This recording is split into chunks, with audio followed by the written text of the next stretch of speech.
تكبيرا أشهد أن لا إله إلا الله وحده لا شريك له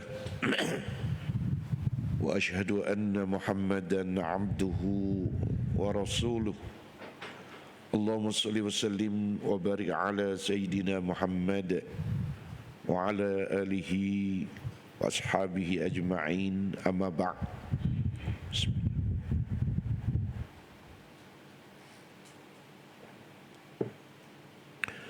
Tuan Nazir, pegawai-pegawai masjid, jawatan kuasa masjid, hadirin hadirat, muslimin muslimat yang dirahmati Allah Subhanahu wa taala sekalian.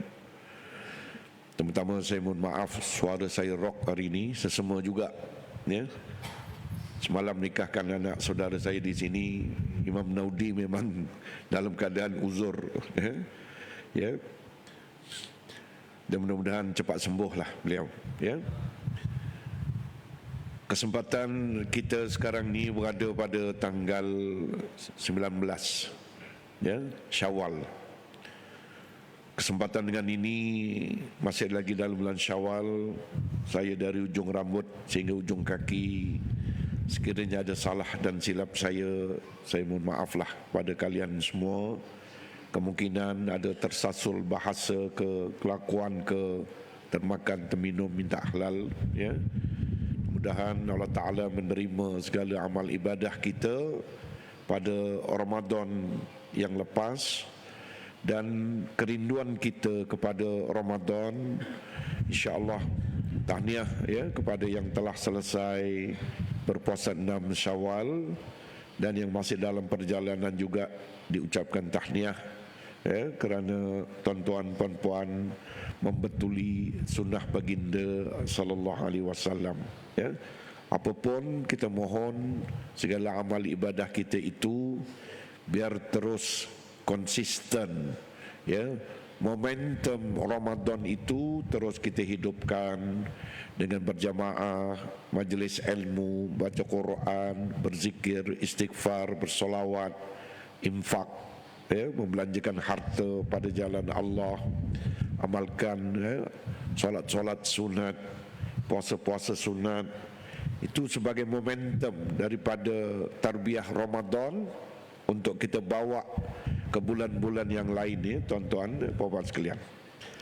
Baik, pada pagi ini kita nak sambung pelajaran kita dalam kitab Usulud Da'wah ini tentang pentingnya Rasul ya.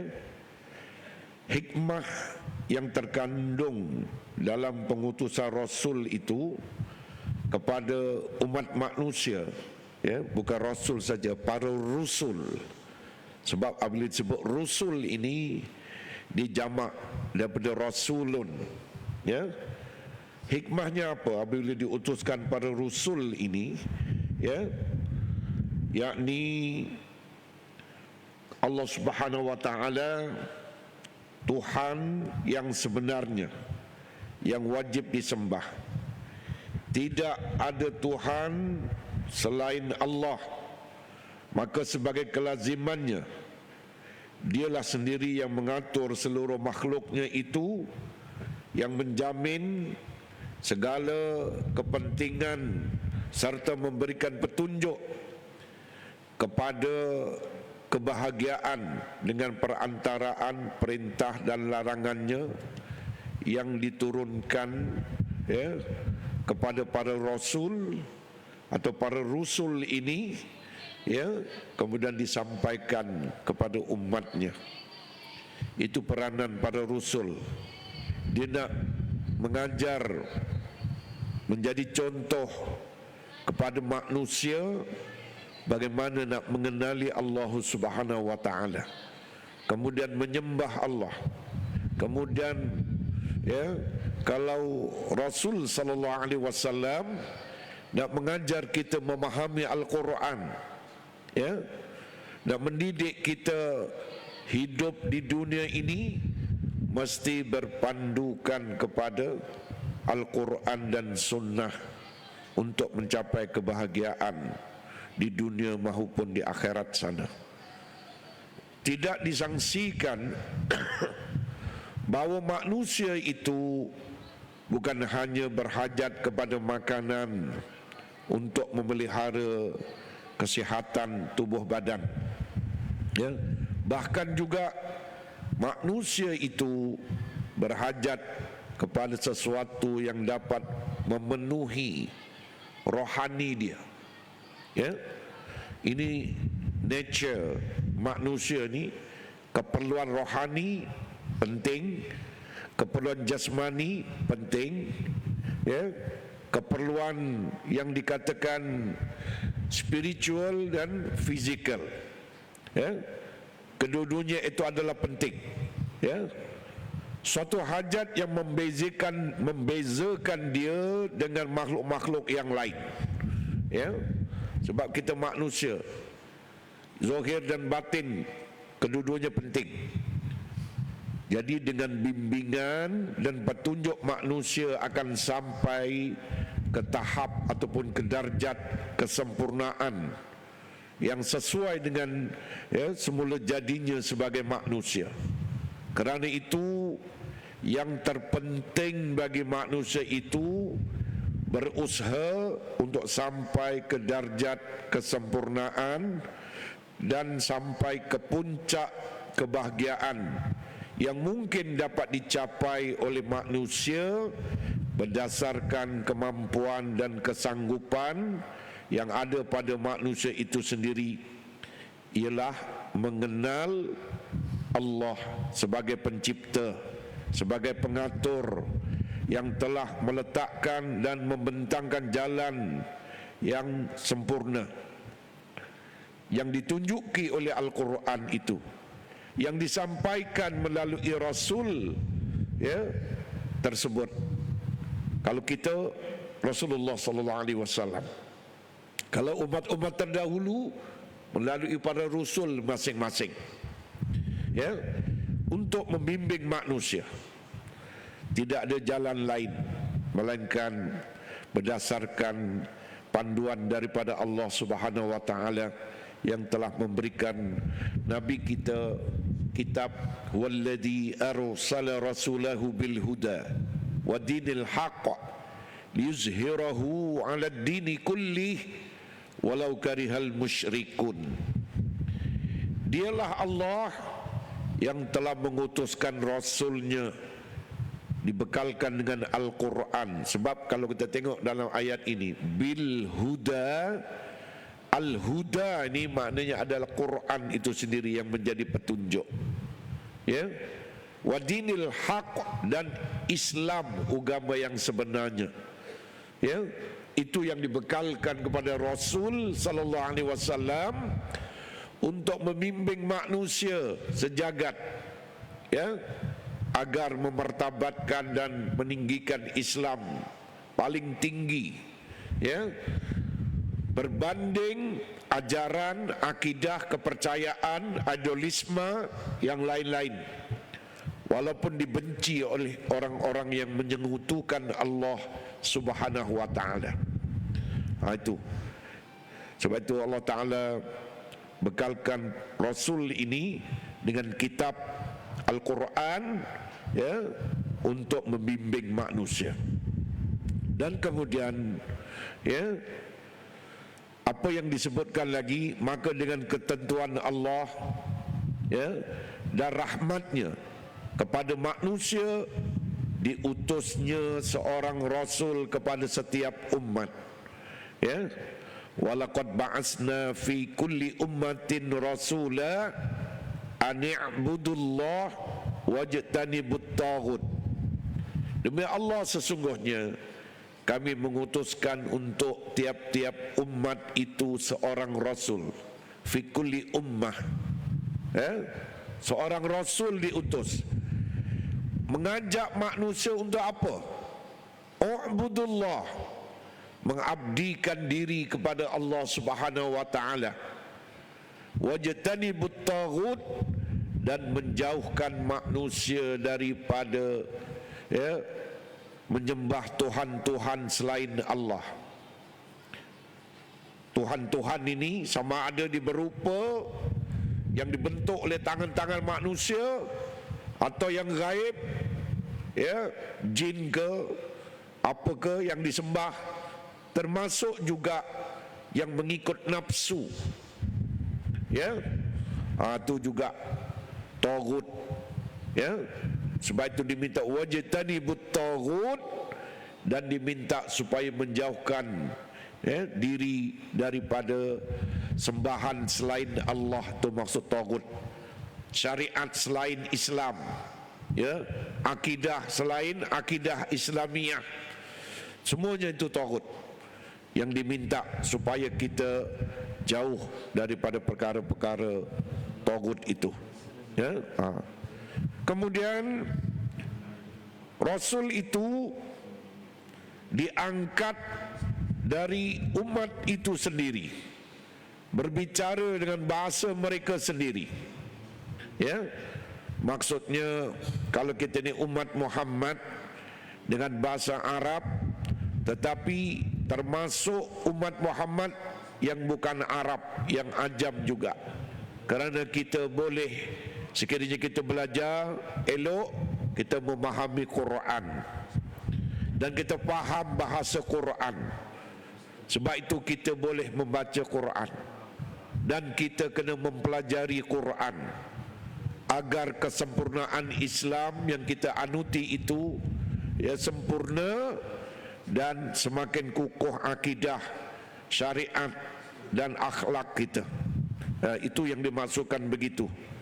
Jangan ditafsirkan tiap-tiap umat ada rasul masing-masing, tiap-tiap umat rasul itu dengan bahasa mereka sendiri. Itu yang sesat tu. Ada rasul Melayu tak? Kan? Ada mengaku jadi rasul Melayu. Dalilnya fi kulli ummatin rasulah, tiap-tiap umat itu ada diutus seorang rasul. Itu dah sesat, dah tafsir sendiri, ya. Maksud umat hari ini ialah umat Muhammad sallallahu alaihi wasallam itu. Jangan sampai salah tafsir. Itu ajaran baru, sesat, macam-macam ajaran. Jumaat lepas pun telah dikupas, ya, tajuk berkenaan ajaran-ajaran sesat, termasuk ajaran Sihak, kan, yang dituduh Allah Ta'ala itu sebenarnya adalah Rasul Muhammad, maka sembahlah Muhammad.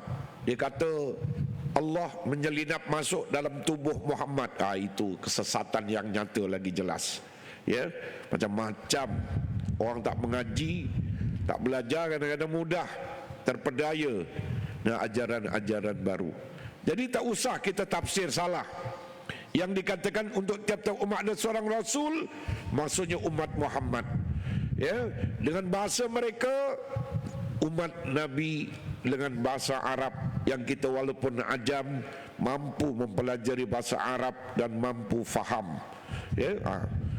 Rasul ini bertugas menyampaikan risalah Tuhannya, menunjuki dan membimbing manusia ke jalan pengenalan kepada Allah dan membimbing manusia ke jalan yang dapat membawa manusia kepada kebahagiaan di dunia dan di akhirat. Itu peranan Rasul. Sebab itu kena mengikut, ya, panduan Rasul untuk kita selamat dan bahagia di dunia dan di akhirat. Wa ma atakumur rasul fakhuduhu wa manahakum anhu fantahu wattaqullah innallaha syadidul iqab. Apa saja perkara yang dibawa datang oleh Rasul kamu kepada kamu, maka hendaklah kamu terima, hendaklah kamu ambil, hendaklah kamu amal. Dan apa juga perkara yang ditegahnya, hendaklah kamu tinggalkan. Bertakwalah kamu kepada Allah, sesungguhnya terlalu dahsyat siksaan Allah bagi mereka yang mengingkari apa saja yang Rasul bawa kepadanya, ya. Itu sebabnya kita kena terima segala apa yang Rasul sallallahu alaihi wasallam bawa kepada kita demi kebahagiaan di dunia kita dan di akhirat. Kerana itu sebagai manifestasi iman dan pengakuan manusia kepada Allah Subhanahu wa taala. Manusia mesti mengakui Rasulullah sallallahu alaihi wasallam. Setiap pengingkaran kepada Rasul berarti kejahilan dan pengingkaran kepada Allah Subhanahu wa taala, dan tidak menghargai Allah dengan penghargaan yang sewajarnya dan sepatutnya. Dan orang-orang yang bersikap demikian dinamakan orang kafir. Sebab itu ada ajaran sesat. Cukup guna Quran, sebab dihujah dia Quran ni datang dari Allah. Quran ni datang dari Allah melalui perantaraan siapa? Kan melalui perantaraan Rasul sallallahu alaihi wasallam. Tadi dalilnya walladzi arsala rasulahu bil huda wa dinil haqq. Kan Allah yang mengutus Rasul tu. Yang kau pada pandai nak tolak Rasul, dakwaan kamu Rasul itu manusia juga, ya, cukup pegang Quran, tu yang jadi sesat tu. Sama macam dalil penghujaan dalam kitab kita ni, ya, maknanya pengingkaran kepada Rasul berarti pengingkaran kepada Allah dan tidak menghargai Allah, ya, sebab Allah yang mengutus Rasul, ya, dan orang-orang yang bersikap mengingkari Rasul, ya, kufur hukumnya, kafir, na'udzubillah min zalik. Termasuk orang-orang yang menolak hadis-hadis Nabi, menolak sunnah Nabi sallallahu alaihi wasallam. Ya tak? Dia kata cukup pegang Quran, sunnah tak perlu. Sesat, kafir hukumnya. Allah Ta'ala berfirman dalam surah Al-An'am ayat 91, wa ma qadarullaha haqqa qadrih id qalu ma anzalallahu ala basharin min syai'. Dan mereka tidak menghormati, tidak menghargai Allah dengan penghargaan yang semestinya, yang sewajarnya, dikala mereka berkata Allah tidak menurunkan sesuatu pun kepada manusia. Umpamanya macam tu. Sedangkan Allah Ta'ala dalam mengutus Rasul, ya, sebagai utusan yang membawa risalah Allah, yang menerangkan risalah Allah Al-Quran itu untuk panduan manusia di dunia dan di akhirat. Sebab itu disebut dalam ayat ini, ketika mereka kata Allah tidak menurunkan sesuatu pun kepada manusia, orang ni jadi kufur. Sedangkan Rasul diutus untuk membimbing kita melayari kehidupan di dunia ini berdasarkan wahyu Allah Subhanahu wa taala. Ya, sebab itu kalau disebut wa ma yantiqu 'anil hawa dalam Al-Quran, apa yang disampaikan oleh baginda semua bukan daripada idea ataupun hasil pemikiran Nabi sendiri, tetapi ia merupakan wahyu yang diwahyukan oleh Allah Ta'ala kepada baginda sallallahu alaihi wasallam, kemudian disampaikan kepada kita. Sebab itu kita kena hidup wajib merujuk Quran dan Sunnah. Ni panduan yang jangan sesekali ditinggal. Kalau ambil satu saja pun tak jadi, sesat, ya, mesti mengambil kedua-duanya.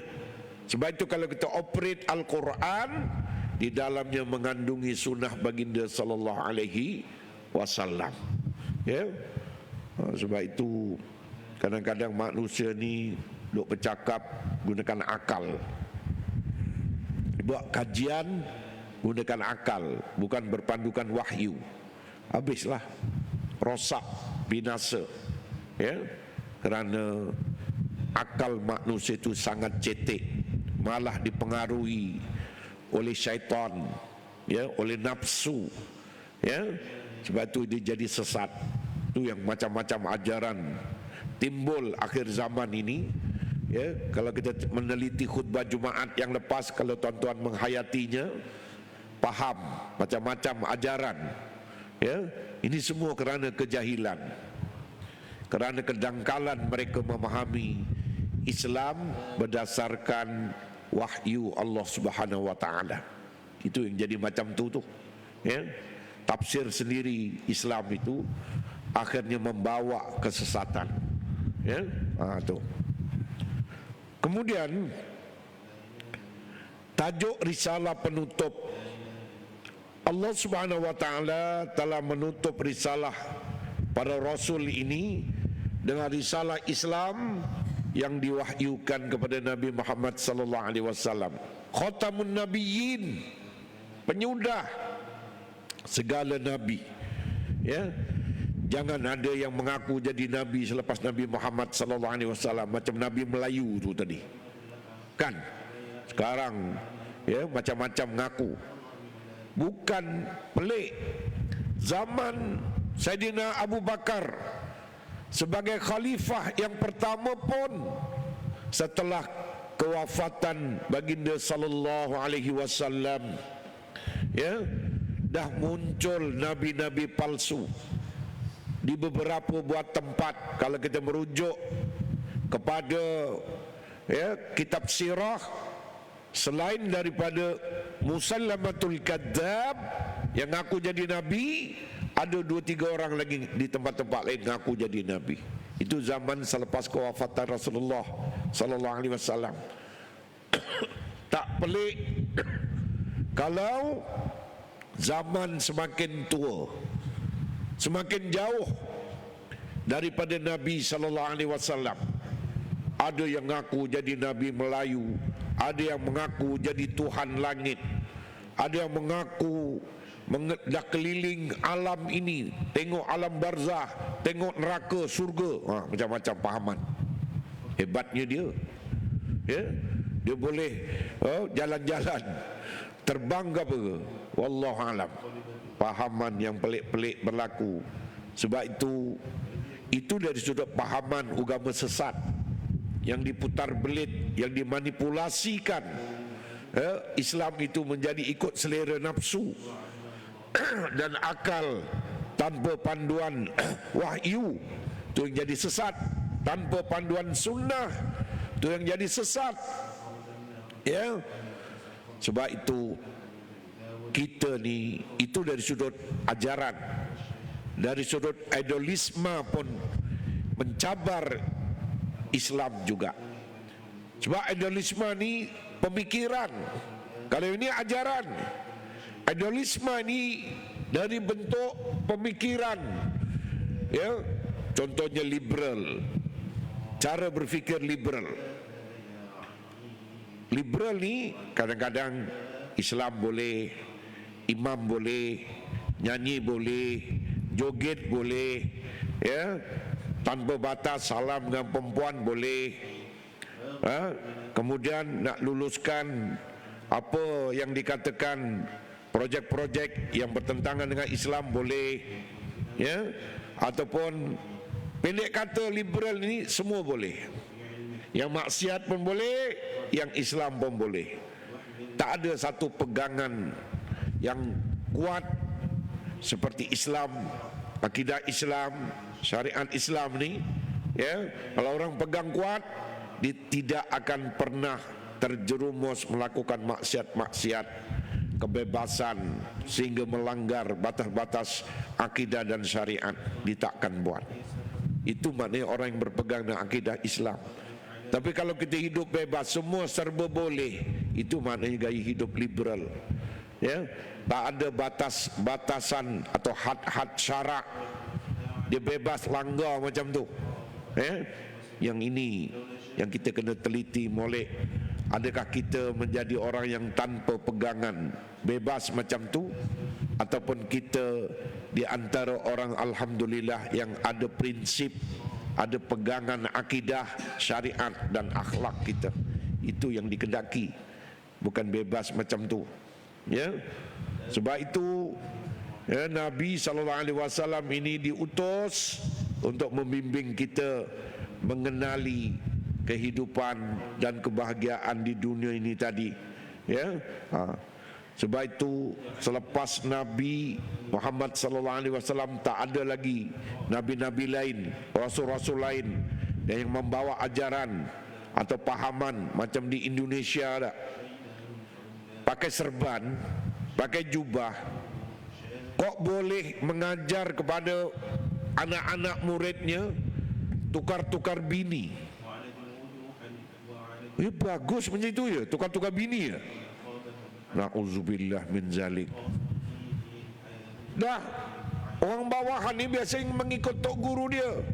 Kalau kiai dia kata, ya sekarang ya bisa tukar-tukar pasangan. Orang bawah dia ikut, ni kiai yang menyuruh, halal. Tak binasa tuan-tuan macam tu. Tapi memang pelik lah. Ada yang seorang tu bini dia sampai 10 satu masa. Rumahnya memang kaya raya dah. Di Indonesia juga. Ya. Dia punya banglo besar, semua keluarga dia duduk situ. Serentak 10, syariat apa pun wallahu alam. Yang sembahyang tarawih laju-laju itu satu hal. Yang apa ni, tukar-tukar pasangan, bini itu boleh tukar-tukar, pun bodoh aja menurut je. Masalahnya mencemarkan syariat Islam dan akidah Islam. Ya, takkan mereka tak faham. Yang dah pakai niqab, pakai serban, Pak Kiai selewengkan pun kok ngikut sahaja. Ini kan pelik. Ini mana pahaman-pahaman baru. Zaman semakin senja, tua. Kalau kita tak pegang sungguh-sungguh Al-Quran dan sunnah Nabi-Nya sallallahu alaihi wasallam, maka akan mudah dipengaruhi oleh sama ada ajaran ataupun idolisme yang sesat. Sebab itu kita diperintahkan pegang Al-Quran dan sunnah dalam keadaan apa sekalipun. Itu prinsip kita nak selamat di dunia dan di akhirat. Ikut sebagaimana ajaran asal yang dibawa oleh Rasul sallallahu alaihi wasallam. Allah Taala berfirman dalam surah Al-Ahzab ayat 40, "Maka Muhammadun aba ahadin min rijalikum walakin Rasulullah wa khatamun nabiyyin." Muhammad itu sekali-kali bukanlah bapa dari seorang lelaki di antara kamu, tetapi dia adalah Rasulullah, utusan Allah dan penutup nabi. Nabi-nabi, nabilah khatamun nabiyyin, penutup nabi-nabi, penyudah nabi-nabi. Selepas daripada itu tak ada nabi, tak ada ajaran baru, pahaman baru, tak ada. Kita pegang hanya Rasulullah SAW, risalah yang dibawanya, ini Al-Quran dan sunnahnya itu semata-mata. Yang lain ditolak. Risalah Islam adalah risalah penutup. Kerana itu sifatnya universal dan sempurna, sehingga dapat menutup semua hajat umat manusia sampai hari kiamat. Dan sifat universal ini dan sempurna ini tidak ditemui dalam risalah para rasul yang lain. Tak ada. Hanya risalah yang dibawa oleh Nabi sallallahu alaihi wasallam. Sebab itu Quran dia sebagai pelengkap, sebagai penyudah kepada kitab-kitab yang terdahulu. Ajaran Nabi Muhammad sallallahu alaihi wasallam inilah yang paling sempurna. Tiba-tiba ada orang bawa ajaran Millah Ibrahim. Millah Ibrahim ni dia campur adukkan semua agama, nak bagi sempurna agama ni. Ajaran semua kitab-kitab dicampur aduk, dan malah diajaknya kita kembali kepada zaman Nabi Ibrahim. Kau hidup ke zaman Nabi Ibrahim nak bawa ajaran sampai zaman Ibrahim ni? Itu yang dikatakan Millah Ibrahim. Nak ikut zaman Nabi Ibrahim. Dia kata ikut ajaran Muhammad ni dah tak boleh sebab ramai orang dah sesat, termasuk dia tu sesat. Ini pelik-pelik ajaran, ya, yang menyesatkan manusia. Sedangkan risalah yang diberi, yang diturunkan kepada baginda sallallahu alaihi wasallam itulah risalah yang paling sempurna dan menyeluruh. Setelah turunnya ayat al-yawma akmaltu lakum dinakum wa atmamtu alaikum ni'mati wa raditu lakumul islam madina, dan surah Al-Maidah ayat 3. Pada hari ini telah aku sempurnakan untuk kamu agama kamu, dan telah aku cukupkan kepada kamu nikmatku, dan telah aku redai Islam itu menjadi agama bagi kamu. Jadi Islamlah yang paling sempurna. Innad dina indallahil Islam. Sesungguhnya agama yang hanya diredai di sisi Allah Ta'ala itu Islam sahaja. Ya. Sebab itu Allah Ta'ala firman juga, wa may yabtaghi ghairal islami dina fala yuqbala min wa huwa fil akhirati minal khasirin. Sesiapa yang mencari atau menganut, ya, selain Islam, Allah Ta'ala tak terima. Fala yuqbala minhu, maka nescaya Allah Ta'ala tidak akan sesekali menerima daripadanya. Ini pernyataan Allah, bukan pernyataan manusia. Sebab itu orang lain tak boleh nak rasa kecil hati ke, terguris ke, tak terima ke. Ini bukan hujah manusia, ini hujah Allah yang menyatakan innad din, sesungguhnya agama yang hanya diterima, diredai di sisi Allah hanya Islam. Orang yang mencari selain agama Islam tidak diterima di sisi Allah, dan di akhirat kelak tergolong di kalangan orang-orang yang rugi, minal khasirin, masuk neraka. Ya, seperti kalau orang yang bukan Islam pun faham konsep ini, dia akan berfikir, ya, dan akhirnya dia akan kembali kepada agama fitrah. Itu kewajarannya. Sebab ini pernyataan Allah yang menyatakan agama ini dah lengkap, dah sempurna. Juga pernyataan Allah menggambarkan Islam ni agama yang sempurna. Yang lain maknanya tidak. Ya, bukan saja agama yang lain, malah disebut syariat para rasul yang lain juga tidak sempurna lengkap, melainkan agama Muhammad ini yang sempurna lengkap. Sebab agama Muhammad ini penutup risalah yang dibawa oleh para rasul sebelum daripada ini. Ini disebut dalam kitab ini, ya, sehingga dapat menutup semua hajat umat manusia sampai hari kiamat. Dan sifat universal dan kesempurnaan ini tidak ditemui dalam risalah rasul-rasul yang lain. Hanya pada risalah Nabi Muhammad sallallahu alaihi wasallam. Sebab itu kita beruntung, bertuah menjadi umat Muhammad sallallahu alaihi wasallam. Justru kewajaran dan kewajipan kita pegang Al-Quran dan Sunnah ini sampai nyawa kita diambil oleh Allah Ta'ala. Ya, itu sebabnya Islam ni membimbing manusia ke arah kebahagiaan hidup di dunia dan juga di akhirat. Ya, bukan sebarang-sebarang saja-saja turun nak bagi agama kepada orang lain, kepada orang Islam ni. Ya, sebab kalau tak ada agama, leceh lah, bukan sekadar macam tu. Ya, tetapi Islam ni agama yang sebenar-benarnya, membawa kebahagiaan di dunia dan di akhirat. Diutusnya Rasul untuk membimbing kita ke arah kebahagiaan tersebut. Itu.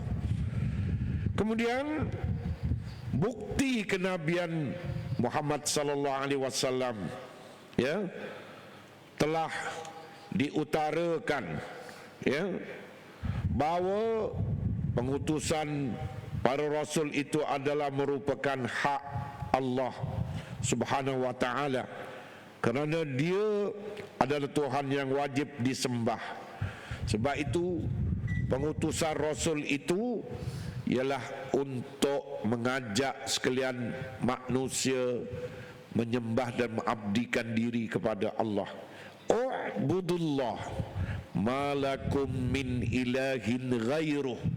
Sembahlah sekalian kamu kepada Allah, tidak ada bagi kalian Tuhan yang berhak disembah melainkan hanya Allah. Itu seruan para rasul semua macam tu, ya. Dan tidak ada seorang rasul pun yang dibangkitkan terkecuali dibekalkan dengan suatu mukjizat yang menjadi bukti kebenaran kenabiannya. Maka kalau kita tinjau kenabian Muhammad sallallahu alaihi wasallam, dapat dikatakan tidak ada lagi sesuatu bukti yang lebih kuat atas kenabian seorang nabi atau rasul. Semua bukti-bukti itu ada, bahkan lebih jelas lagi dalam memperkuat kenabian Muhammad sallallahu alaihi wasallam. Quran itulah buktinya, tak ada seorang pun yang boleh buat seperti Quran itu. Kalau tuduh nabi itu yang cipta, yang karang Quran, silaplah. Buktinya mana ada manusia di dunia yang paling cerdik pun boleh karang, boleh cipta seperti Quran. Ini membuktikan Quran itu datang daripada Allah Subhanahu wa ta'ala, disampaikan kepada Rasulnya sallallahu alaihi wasallam. Itu bukti, ya, kenabian Muhammad sallallahu alaihi wasallam. Kerana itu bagi orang yang telah mempercayai kenabian Musa atau Isa atau nabi-nabi yang lain, mengingkari, tiba-tiba mengingkari kenabian Muhammad, maka yang demikian itu sangat bertentangan dengan bisikan hati nuraninya dan sangat bertentangan dengan kenyataan. Malah hukumnya menjadi kufur, ya. Pernah saya bawa cerita Salman Al-Farisi, kan. Dia bersama kawan-kawan dia mempelajari kitab Injil kepada guru dia. Tapi guru dia sebelum meninggal ada pesan, kamu pergi cari Rasul akhir zaman di sekian-sekian tempat. Kamu cari dia dan berimanlah kepada dia dan mengikutilah ajarannya, ya. Jadi kawan-kawan dia sama macam Salman, alim, berjuruh, beramal dengan ilmunya pada zaman dia. Okeylah tu. Tetapi tuan guru dia pesan, kalau Nabi akhir zaman diutus, kamu pakat beriman dengannya, mengikuti ajarannya. Tiba-tiba yang mencari Rasul akhir zaman ni hanya Salman Al-Farisi. Kawan-kawan dia tak ikut, ya. Malah sebagiannya hanya fanatik, taksub dengan kitab yang hari itu, nabinya. Yang ni apabila Nabi dah diutus, dia tak beriman dengan Muhammad sallallahu alaihi wasallam dan dengan Al-Quran, maka itu yang menjadi sesat, ya, menjadi kufur, na'udzubillah. Itu bukti. Sebab itu apabila dah diutus Nabi Muhammad sallallahu alaihi wasallam dan telah dianugerahkan Al-Quran penutup segala risalah itu, ya, kena ikut apa yang Nabi sallallahu alaihi wasallam bawa kepada kita. Kerana setiap orang yang telah menyatakan keimanannya kepada kenabian seseorang nabi atau rasul, dia akan menemui kitab-kitab yang sama, bahkan bukti itu lebih jelas lagi bagi orang yang beriman kepada kenabian Muhammad sallallahu alaihi wasallam, ya. Contohnya seseorang yang mempercayai bahawa si fulan memiliki ilmu, ya, pengetahuan yang dalam bidang perubatan contohnya, ya. Dia memiliki ilmu pengetahuan dalam bidang perubatan. Tetapi, ya, kerana nyatalah yang ni kelulusan fakulti perubatan, tetapi dalam waktu yang sama dia tidak mempercayai pensyarah dia, ya, telah memberikan kuliah begitu begini, akhirnya dia tak percaya, Ya, orang yang lebih dalam sudah tentulah pada pensyarahnya tuan guru dia kan tentang ilmu perubatan ini. Tiba-tiba dia tolak. Penolakannya demikian hanya lahir daripada kejahilan, kerugian, kedangkalan, kefanatikan. Kerana dia cuba nak membawa satu aliran dia sendiri. Jadi bercanggah dan sesatlah dia. Lari daripada ilmu kedoktoran. Barangkali kalau buat perubatan, ambil ubat lain pada ubat yang dicadang oleh ilmu kedoktoran, boleh membawa kematian. Ini penyelewengan. Macam itulah juga Islam ni mesti nak kena ikut panduan yang Rasul sampaikan kepada kita, Al-Quran dan sunnahnya. Kalau kita lari daripada panduan Al-Quran dan sunnah, sudah tentu menyeleweng dan sesat. Dengan bukti yang sangat sederhana ini, ada baiknya juga penulis kata tambahkan lagi beberapa bukti lain yang memperkuat kenabian Muhammad sallallahu alaihi wasallam. Di antara bukti-bukti yang menunjukkan kebenaran kenabian Muhammad sallallahu alaihi wasallam ialah sejarah hidupnya sendiri. Semenjak dilahirkan sampai wafatnya, dalam sejarah hidup Nabi sallallahu alaihi wasallam diakui oleh kawan dan lawan bahawa dia belum pernah berdusta. Sebab itu digelar Al-Amin. Dengan bukti ini cukup bagi kita orang yang berakal untuk mempercayainya. Begitulah Khadijah dikala mendengar cerita Nabi tentang ada orang yang memeluknya, Jibril datang ketemu dia membawakan wahyu. Khadijah spontan berkata, bergembiralah, sesungguhnya Allah Ta'ala tidak akan menghina kamu, tidak mengapa-apakan kamu, tidak menzalimi kamu untuk selama-lamanya. Engkau telah membawakan petunjuk pada seluruh umat manusia dan memberi bantuan kepada orang-orang yang lemah. Kamu tak pernah dusta, kamu tak pernah melakukan kesalahan. Itu sebab Khadijah terus percaya. Apabila Nabi cerita begini-begini, Abu Bakar pun percaya. Apabila peristiwa Isra' dan Mi'raj Nabi ceritakan, dia percaya. Sebab tak pernah ada pendustaan yang diungkapkan atau kelakuan Nabi SAW. Itu pun dah jadi bukti bahawa Nabi itu seorang Rasul. Khadijah sendiri pun Selain itu, bukti kenabian Nabi SAW adalah agama yang dibawanya, yang mempunyai bidang yang sangat luas dan menyeluruh, yang mengandung ajaran-ajaran yang begitu kompleks. Sebagaimana yang pernah kita sebut dalam bab adab, Islam ni begitu detail, termasuk daripada cerita sekecil-kecil perkara, nak buang air, nak bersama isteri pun ada adab, ada kefiat, ada cara. Sampai bab pemerintah negara, malah sampai sekarang ini penerokaan demi penerokaan tentang sains yang dah ada dalam Quran. Quran mendepani fakta-fakta sains. Islam sampai peringkat detail macam tu. Ada agama lain macam tu? Tak ada. Itu yang dikatakan bahawa bidang yang sangat luas, kompleks Islam ni.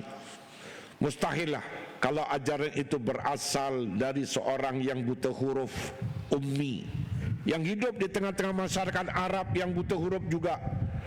Kalau tidak dengan perantaraan wahyu Allah, tidaklah mungkin seorang manusia biasa, sekalipun mempunyai kecerdasan luar biasa, tidak akan mampu menyusun ajaran yang begitu lengkap. Quran itu Masya Allah. Rahsia Quran itu bukan saja dari sudut sainsnya, tetapi kajilah macam-macam angka-angka, yang bukan kebetulan, tapi itu menunjukkan wahyu dari Allah Subhanahu wa taala. Ya. Kalau kita selidiki satu persatu, Masya Allah, takjub kita dengan Quran itu. Bukti-bukti yang demikian tentunya dapat diterima oleh sarjana-sarjana, cendekiawan-cendekiawan, para sosiolog dan lainnya. Dan sebagai bukti yang terbesar atas kenabian Muhammad ialah bukti yang ada di tangan kita, yakni Al-Quran, yang merupakan mukjizat yang akan diterangkan dengan secara detail dalam huraian-huraian yang akan datang berkenaan dengan kehebatan Quran, yang merupakan mukjizat, tanda kerasulan Nabi Muhammad sallallahu alaihi wasallam. Tidak ada di dunia ini sebarang saingan mengatasi Quran. Ini bukti. Lahirlah banyak mana cendekiawan. La ini sama'atil insu wal jin ala ya'tu bimithli hadzal Qur'an la ya'tuna bimithlihi walau kana ba'duhum li ba'din zahira. Dalam surah Al-Isra ayat 88 tu, katakanlah, sesungguhnya jika manusia dan jin dihimpun sekali untuk bergotong royong buat seperti Quran, nescaya mereka tidak akan dapat membuat yang serupa dengan itu, sekalipun sebagian mereka saling tolong menolong, bantu membantu antara satu dengan yang lain. Ini bukti Quran yang diturunkan kepada Nabi sallallahu alaihi wasallam dari Allah, bukan Muhammad yang mengarang, bukan manusia atau makhluk yang mengarang. Ini bukti kerasulan Nabi sallallahu alaihi wasallam, dan Quran itu sebagai panduan yang wajar diikuti oleh orang-orang yang waras. Jadi itu sebagian perkongsian kita pada pagi ini. Mudah-mudahan sedikit sebanyak memberi manfaat, kepahaman kepada kita pentingnya Rasul dan kenapa Quran itu menjadi wahyu yang utama untuk panduan kita. Jadi mudah-mudahan memberi cahaya kepada kita bersama-sama, untuk diri saya dan keluarga saya, juga tuan-tuan, puan-puan sekalian. Sekadar itu, aqulu qauli hadza wa astaghfirullahal azim li wa lakum. Assalamualaikum warahmatullahi wabarakatuh.